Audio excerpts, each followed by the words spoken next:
பர்திமேயு சுவிசேஷ ஊழியங்கள் வழங்கும் நற்செய்தி நேரம். தேவ செய்தி பாஸ்டர் ஆர். அகஸ்டின். இந்த நாளில் உங்களோடு நான் பேசி வருகிறேன். தேவனுடைய சன்னிதானத்திலே ஒரு தூதன் சொல்லுகிறான், நான் தேவனுடைய சன்னிதானத்தில் நிற்கிற காபிரியேல் என்கிற ஒரு தூதன் உனக்கு இந்த நற்செய்தியை அறிவிப்பதற்காக அனுப்பப்பட்டு வந்தேன் என்று சொல்லுகிறார். அவர் தேவனுடைய சன்னிதானத்தில் எத்தனை யுகயுகமாய் நின்று கொண்டிருக்கிறாரே, எப்படி அவரால் நிற்க முடிகிறது? இன்றைக்கி நாம் கொஞ்ச நேரம் ஆண்டவருக்குள்ளே நிற்கணும்னா அடுத்த பிரச்சனை வந்தோடனே நம்மளால் நிற்க முடியலை. நிற்கிறது ஒன்று நீங்கள் அப்படியே நினச்சிக்கூடாது, எந்திரிச்சு நிற்கிறதான் இல்லை. ஆண்டவருக்குள்ளே நிற்கிறதுங்கிறது அவருடைய அன்பை விட்டு விலகாமல் இருப்பது, எப்போதும் அவரோடு இருக்கிறது. உம்மோடு இருக்கணுமே உம்மை போல் மாறணுமேன்னு பாடுறமே, அந்த உம்மோடு இருக்கணும் உம்மை போல் மாற வேண்டும் என்று சொன்னால் நமக்குள்ள என்ன வரணும்? சில நேரங்களில் நமக்கு என்ன வருகிறது? உங்களுடைய வேதத்தை எங்கே இருந்தாலும் சரி, தயவு செய்து எரேமியா தீர்க்கதரிசியின் புஸ்தகம் 15ஆம் அதிகாரம் 17வது வசனத்தை அப்படி தேடி எடுக்கிறீங்களா? அப்படி எல்லாரும் எடுக்கிற வரைக்கும் நீங்களும் பாடுமா? அல்லேலூயா.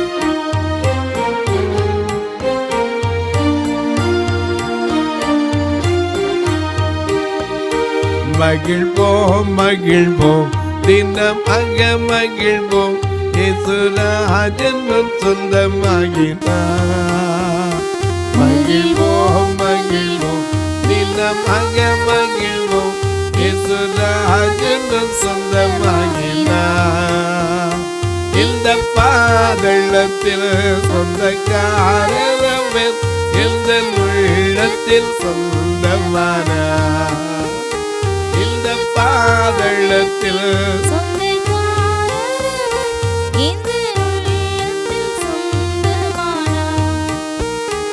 ஆனந்தமே பரமானந்தமே, இது மாபெரும் பாக்கியமே. ஆனந்தமே பரமானந்தமே, இது மாபெரும் பாக்கியமே. இந்த பாதளத்தில் சொந்தக்காரமே இந்த உள்ளத்தில் சொந்தமானார். இந்த பாதளத்தில்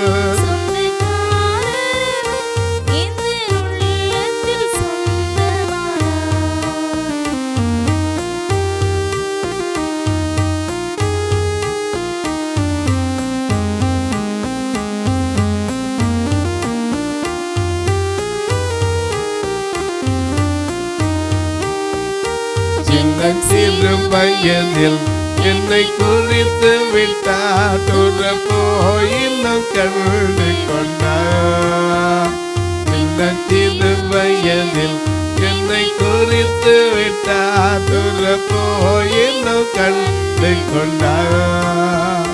தமது ஜீவனை எனக்கும் அளித்து ஜீவன் பெற்றுக்கொள் என்றுரைத்தார். தமது ஜீவனை எனக்கும் அளித்து ஜீவன் பெற்றுக்கொள் என்றுரைத்தார். ஆனந்தமே பரமா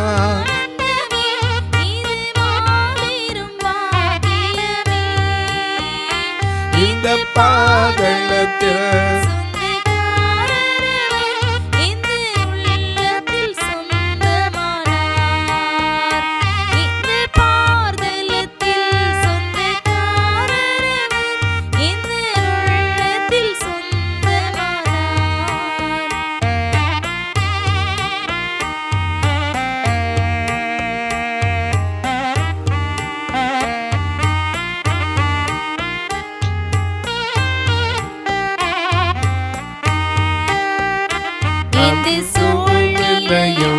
அவர் அன்பில் நின்று என்னை பிரிக்காது காத்துக் கொள்வார்.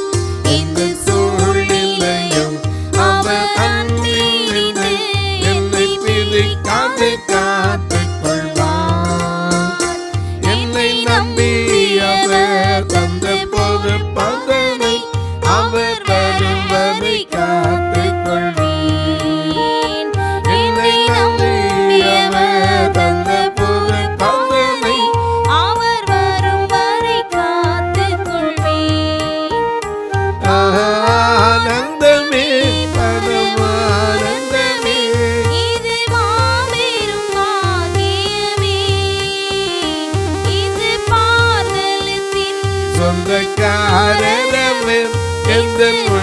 உள்ளத்தில் சொந்தமானார்.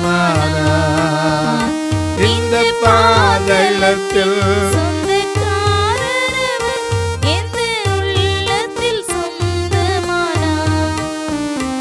அவர் வரும் நாளிலே என்னை கரமசைத்து அன்பாய் கூப்பிட்டு சேர்த்துக் கொள்வார். என்னை கரமசைத்து கூப்பிட்டு சேர்த்துக் கொள்வார். அவர் சமூகமதில் ஆடி பாடிய மகிழ்ந்திடுவே. அவர் சமூகமதில் அங்கே அவருடனே ஆடி பாடிய மகிழ்ந்திடுவே. ஆனந்தமே பரமானந்தமே மாபெரும் பாக்கியமே. இந்த பாதளத்தில் எந்த உள்ளத்தில் சொந்தமானார். இந்த பாதளத்தில் எந்த உள்ளத்தில் சொந்தமானார். எல்லாம் எடுத்திருப்பீங்க. எரேமியா 15:17. நான் பரியாசக்காரருடைய கூட்டத்தில் உட்கார்ந்து களி கூர்ந்ததில்லை.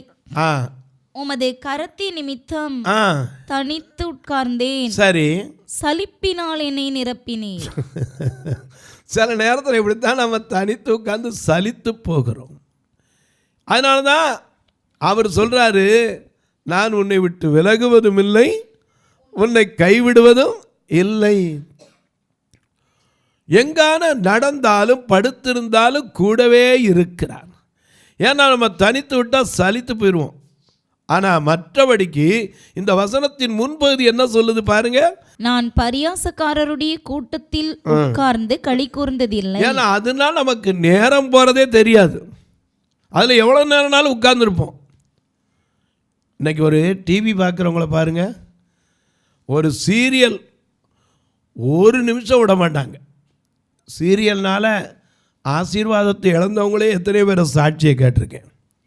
ஒரு சமயத்தில் ஒரு அம்மா பிள்ளைய கூட்டிகிட்டு போய் +2 தேர்வு, கணக்கில் கொஞ்சம் வீக்கு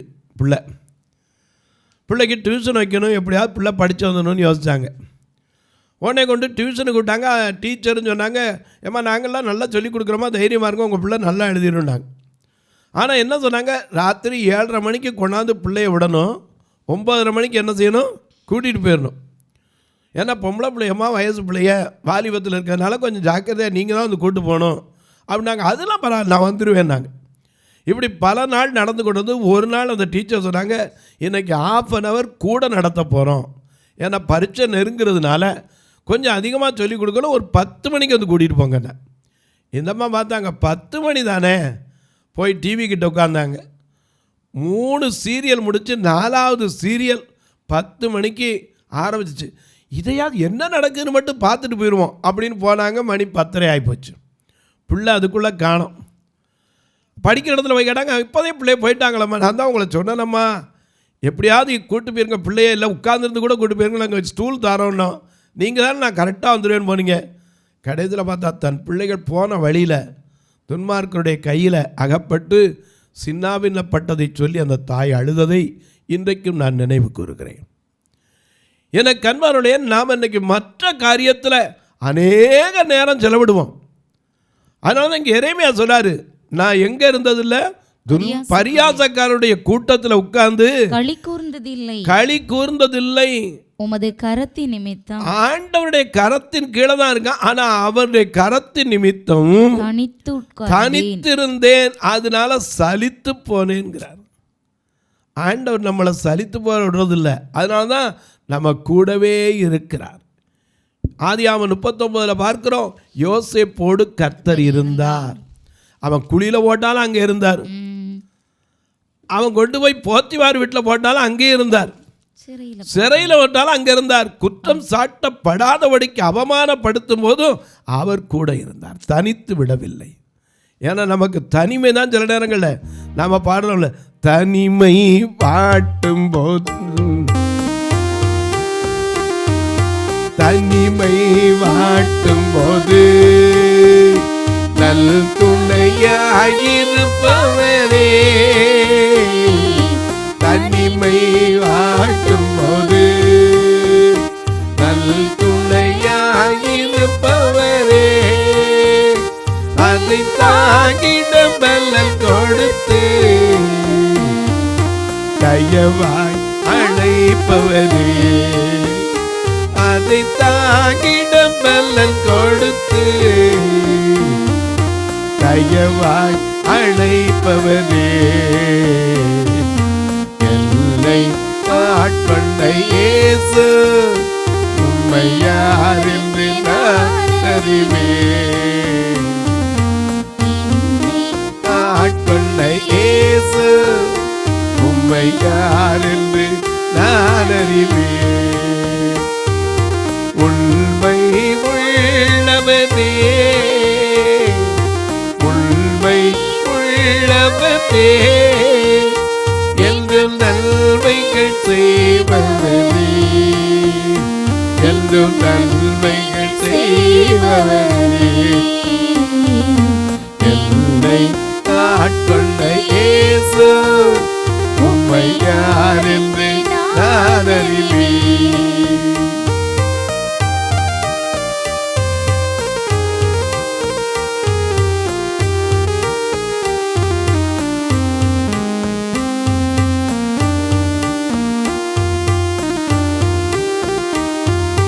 வாழ்க்கை, இந்த வாழ்க்கை உலக வாழ்க்கை பயணத்திலே நல் துணாய் பவரே. வாழ்க்கை பயணத்திலே துணாயிருப்பவரே. உன் வார்த்தை என்னும் காப்பவரே. உன் வார்த்தை நான் தேற்றி பழமாய் காப்பவரே. என்னை ஆட்கொண்ட இயேசு உம்மை யார் என்று நான் அறிவேன்.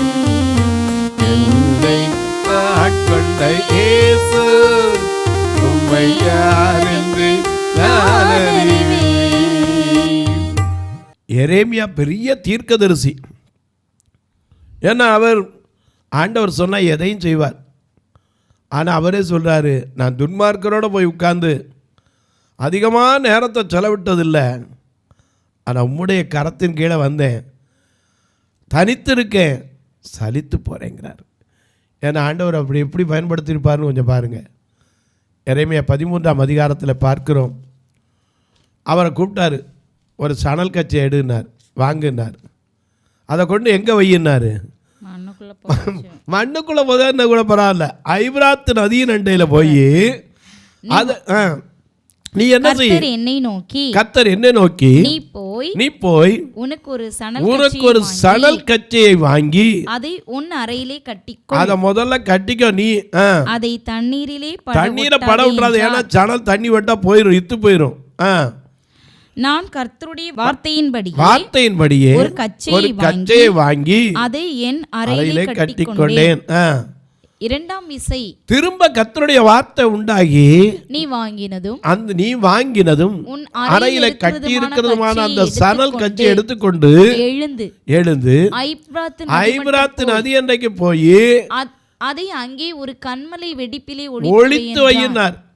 சில காலம் கழிச்சு திருப்பி என்ன சொன்னாரு, அதை போய் எடுனார். அதை போய் எடுக்கும்போது அது என்ன ஆயிப்போச்சு, கெட்டு போச்சு.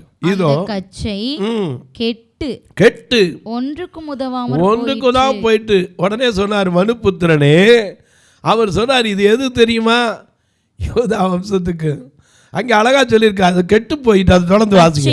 கச்சையானது மனுஷனுடைய அறைக்கு சேர்க்கையா இருக்கிறது போல நான் இஸ்ரவேல் குடும்பத்தார் அனைவரையும் யூதாவின் குடும்பத்தார் அனைவரையும் எனக்கு ஜனங்களாகவும்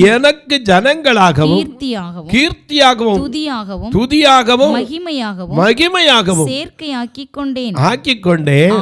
ஆனாலும் அவர்கள் செவி கொடாமற் போனார்கள். அதுதான் ஆண்டவர் எத்தனை முறை நம்ம அழைத்தார். நம்ம அநேக குறை இருக்கும் தெரியும். நம்ம குறைகள் நிறைந்த மன்னோ, அதை தெரிந்தும் அழைத்தவர் நீரல்தோ. குறைகள் நிறைந்த மன்னோ, அதை தெரிந்தும் அழைத்தவர் நீரல்தோ. தாயின் கருவில் உன்னை தெரிந்தவன்,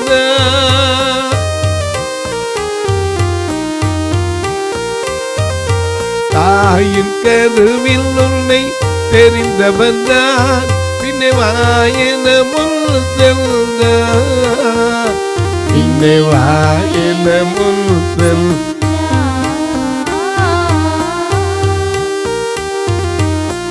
அழைப்பின் குரல் கேட்டே என் ஆண்டவர்க்கென உணர்ந்தே. 3 தரம் கூப்பிடுறாரு, ஆனா சலிக்கல. யாரு? சாமுவேல் சலிச்சு போல. 3 தரம் ஏலிட்ட ஓடுறான். 3ஆம் தரம் தான் சொல்றார், கர்த்தர் கூப்பிடுறான்னு தெரிஞ்சுக்கிட்டு, நீ சொல்லுப்பா, படுத்துக்கிட்டே சொல்லு, ஆண்டவரே சொல்லு, அடியேன் கேட்கிறேன். எனக்கு கண்மானுடைய ஆண்டவரிடத்தில் நிற்கும் போது சலிப்பு வரவே கூடாது. எவ்வளவு நேரம் இருந்தாலும் அதில் ஆனந்தம், அங்கே சந்தோஷம், மகிழ்ச்சி. ஏன்னா நம்ம ருசித்து பார்க்கலைன்னா நமக்கு அது சலிப்பாத்தான் தெரியும். கர்த்தர் நல்லவர் என்பதை ருசித்து பார்க்க வேண்டும். இன்னைக்கு ஒரு சாப்பாடு நல்லா இருக்கானா என்ன சொல்கிறோம்? நான் என்ன சாப்பிட்டேனா? சாப்பிட்டா தான் சொல்ல முடியும். சும்மா கண்ணிட்ட பார்த்தா, சில இடத்துல பார்த்தீங்கன்னா தாளிக்கும் போது வாசனை வரும், கிட்ட போய் பார்த்தா ஒன்றும் இருக்காது. ஆண்டவரையும் அனுபவித்து பார்த்தா தான் அவரை விட்டு எங்கே போவேன்னு சொல்ல முடியும். அதனால தான் அனுபவித்த தாவீது சொல்கிறார் 139ஆம் சங்கீதத்தில். அவர் பாடும்போது மிக அழகாக பாடியிருக்கார். முதல் வசனத்திலிருந்து பாருங்கள். 139ஆம் சங்கீதத்தில் தாவீது பாடின அந்த பாட்டை கொஞ்சம் முதல் வசனத்திலிருந்து பார்க்கலாமா? கர்த்தாவே, நீர் என்னை ஆராய்ந்து அறிந்தும் இருக்கிறீர். என் உட்காருதலையும், நல்ல கவனிங்க, அவர் எப்போ உட்காருவாரு அது கூட அவருக்கு தெரியும். என் உட்காருதலையும் என் எழுந்திருக்குதலையும் நீர் அறிந்திருக்கிறீர். என் நினைவுகளை தூரத்திலிருந்து அறிகிறீர். நான் நடந்தாலும், அது மட்டும் இல்ல, நான் நடந்தாலும் படுத்திருந்தாலும் என்னை சூழ்ந்திருக்கிறீர். என் வழிகளெல்லாம் உமக்கு தெரியும். என் நாவில் சொல் பிறவாததற்கு முன்னே இதோ கர்த்தாவே, நீர் என்னை அறிந்திருக்கிறீர். முற்புறத்திலும் பிற்புறத்திலும் நெருக்கும் உடைய கரத்தை என் மேல் வைக்கிறீர். இந்த அறிவு எனக்கு மிகுந்த ஆச்சரியம், எனக்கு எட்டாத உயரமுமாய் இருக்கிறது. அதை விட சொல்றாரு, உம்முடைய ஆவிக்கு மறைவா நான் எங்கே ஓடுவேன்? வானத்துக்கு ஏறினா அங்கேயும் இருக்கிறேன், பாதாளத்தில் படுக்கை போட்டா அங்கேயும் இருக்கிறீர், கடையாந்தரங்களில் போய் செட்டை விரித்து பறந்தா அங்கும் இருக்கிறீர். அதனால தான் உம்மை விட்டு எங்கே ஓட முடியும்? அதைத்தான் ஃபாதர் இன்னும் கொஞ்சம் அழுத்தமாக பாடினார். உம்மை பிரிந்து வாழ முடியாதையா ஏசையா, ஏசையா, உம்மை பிரிந்து வாழ முடியாதையா ஏசையா, ஏசையா. காட்டி தனியில் கொடியாக உம்மில் நிலைத்திருப்பேன், மிகுந்த கன்னி கொடுப்பேன், உம் சீடனாயிருப்பேன். உம்மை பிரிந்து வாழ முடிய முடியாதையா ஏசையா. ஏன்னா எங்க போனாலும் அவரை விட்டு எங்க ஓட முடியும்? சில நேரங்களில் நம்மால் அவரோட நிற்க முடியுதா? எப்படியாவது ஆண்டவர் கண்ணை மறைக்கணும்னு நினைக்கிறோம். அவருடைய கண்களுக்கு மறைவாக எங்கேயும் என்ன செய்ய முடியாது, போகவும் முடியாது, எதை செய்யவும் முடியாது. நாம் அவரோட நிற்கணும். அதனால தான் இங்கே சொல்றாரு, நான் காபிரியேல், ஆனால் நல்ல செய்தி சொல்கிறவன், ஆனால் எனக்கு முடிய என்ன, கர்த்தருடைய சன்னிதானத்தில் நிற்கணும். எனக்கு அன்பானுடைய ஆண்டவருக்குள்ளே நிற்கிறது அநேக நேரங்களில் முடியாது. ஆனால் வேதம் சொல்லுது லூக்கா 9:62, கலப்பையிலே கை வைத்திட்ட எவனும் பின்னிட்டு பார்க்கிற எவனா இருந்தாலும் சரி ராஜ்யத்திற்கு தகுதி உடையவன் கிடையாது. நாம் பின்னிட்டு பார்க்கவும் முடியாது. என்னைக்கு நாம் ஆண்டவருக்குள்ள வர்றோமோ எல்லாத்தையும் விட்டு அவருக்குள்ள வாரோம். நீர் போதும், நீர் மாத்திரம் போதுங்கிறோம். அப்போ நம்மளால் நினச்சி நிற்க முடியுதா? இன்னைக்கு அநேக நேரங்களில் பிரச்சனை இல்லாத மனுஷனே கிடையாதுங்க.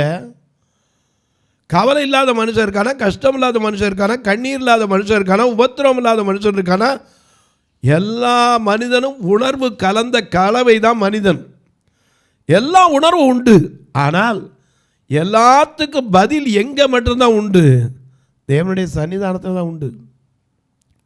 அதனால தான் அவருடைய சன்னதியில் மாயமாய் மறைத்து கொள்ளாமல் பணிவும் தாழ்மையும் துக்கமும் கீழ்ப்படிதலும் உள்ள இருதயத்தோடு நாம் பாவங்களை என்ன செய்யணும், அறிக்கை. அநேக நேரங்களில் நமக்கு சலிப்பு ஆண்டவருக்குள்ளே வரும்போது அவன் 2 மணி நேரம் ஆகும் அப்படிங்கிறோம். நான் சொல்லுவேன் 2 மணி நேரம் அது கிடைக்கக்கூடாத ஒரு பெரிய பாக்கியங்க. ஆண்டவருக்குள்ளே நிற்கும் போது அதெல்லாம் நம்ம பெருசாகவே தெரியாது. இன்றைக்கி பாருங்கள், ஒரு சினிமா படம் பார்க்க 3 மணி நேரம் உட்காந்து அதுக்கு டிக்கெட் வாங்க 2 மணி நேரத்துக்கு முன்னாடி போய் கூட்டம் முதனா சோக்கு அப்படி ஏறி போய் அவ்வளோ பார்க்குறான். ஆனால் கர்த்தருடைய ஆலயத்திற்குள்ளே நம்மால் நிற்க முடியுது அவ்வளோ நேரம்? நாம் நிற்பதுக்குன்னா என்ன செய்யணும் அதைத்தான் உங்களுக்கு சொல்லிட்டு வரேன். நாம் பழகணும். சின்ன பிள்ளையிலேருந்து அதுக்குள்ளே பழக்கணும், பழகிடணும். தொலைக்காட்சியில் பார்க்குற என் அன்பு மக்களே, இந்த நிகழ்ச்சியை பார்க்குறீங்களே, நீங்கள் கர்த்தருக்குள்ளே எவ்வளவு நேரம் நிற்க முடியுது? கொஞ்சம் உங்களை ஆராய்ஞ்சு பாருங்கள். ஏன்னா ஆண்டவரோடு இருக்கிற பாக்கியம் எவ்வளவு நேரம். ஐயா, ஒரு நாளைக்கு 24 மணி நேரத்தில் தசமபாகம் வச்சா கூட எவ்வளவு? 12, 24, 2 மணி நேரம் கூட வேண்டாம், 2.5 மணி நேரம் கூடி போனால் 2:20 வரும். இதை நம்மளால் ஒரு நாளில் கொடுக்க முடியுதா? முடியலை. ஏன்னா ஒரு நிமிஷத்தில் ஜெபம் பண்ணிட்டு ஓடுறது. சீக்கிரம் சுருக்கமாக ஜெபம் பண்ணுங்க. ஜெபம் பண்ணும்போது சுருக்கமாக ஜெபம் பண்ணும்போது இன்னொன்று சொல்லிடுவோம், சுருக்கமான ஜெபத்திற்கு பெருக்கமான ஆசீர்வாதத்தை அப்படி எப்படி தருவார்? எனக்கு அன்பானவர்களே, ஆண்டவருக்குள்ளே நிற்கிறதுக்கு நாம் பழகணுங்க. நிற்க முடியல விருதாருமிங்க, நிற்க முடியலைன்னா அதுக்கு நமக்குள்ளே வர வேண்டிய காரியங்கள் நிறைய உண்டு.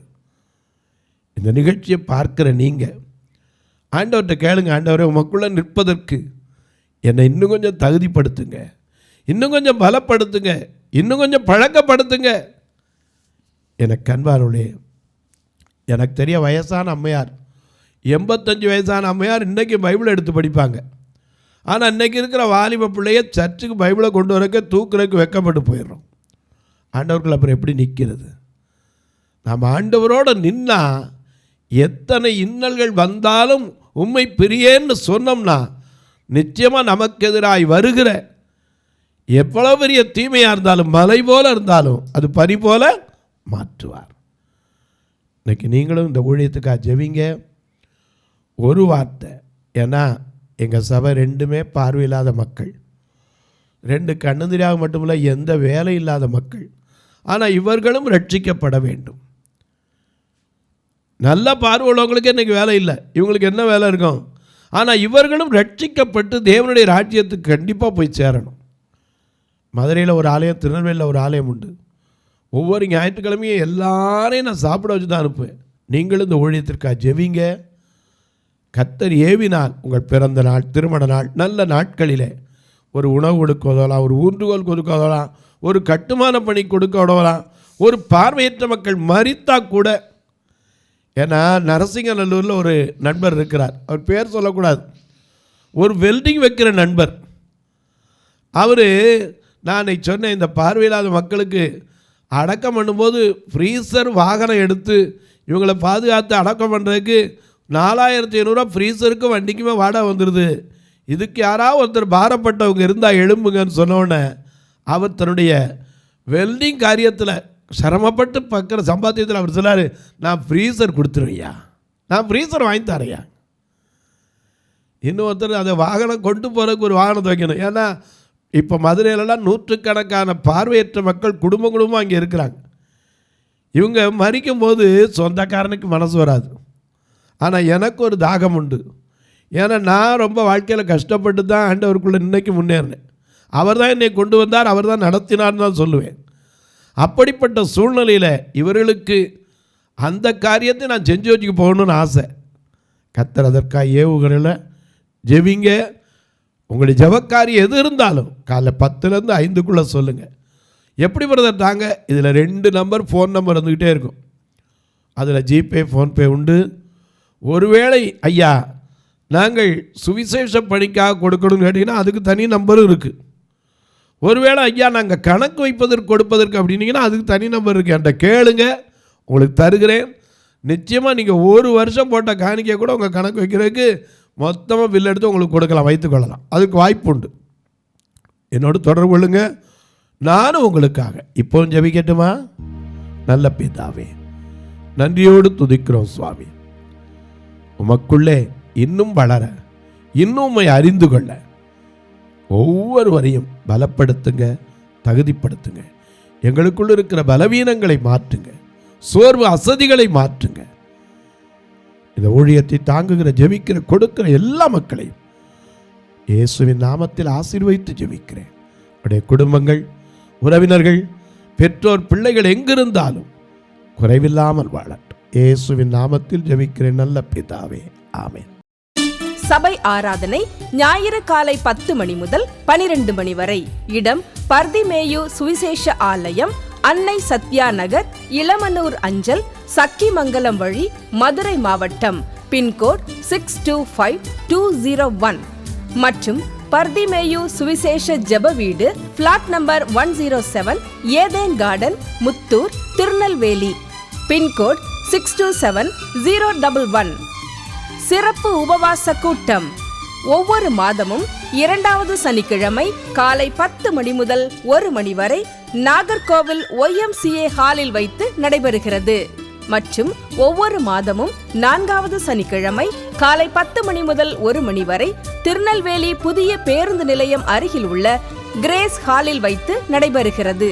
எங்கள் எல்லா ஆராதனைகளிலும் கலந்து கொண்டு தேவனை மகிமைப்படுத்த அன்பாய் அழைக்கிறோம். உங்கள் உதாரத்துவமான காணிக்கைகளினால் இவ்வூழியத்தை தாங்க விரும்பினால் R Augustine, account number 5021364331, IFSC code IDIB 000B066, Indian bank, BP Kulam, Madurai. GPay number 9842181917, BGM ministries மற்றும் 9442559772, பிளைண்ட் மினிஸ்ட்ரீஸ் அகஸ்டின். உங்கள் தொடர்புக்கு பாஸ்டர் ஆர் அகஸ்டின், பர்திமேயு சுவிசேஷ ஊழியங்கள், நாகமலை, புதுக்கோட்டை, மதுரை 625019. தொலைபேசி எண்கள் 9842181917 மற்றும் 9442559772. கர்த்தர் தாமே உங்களை ஆசீர்வதிப்பாராக.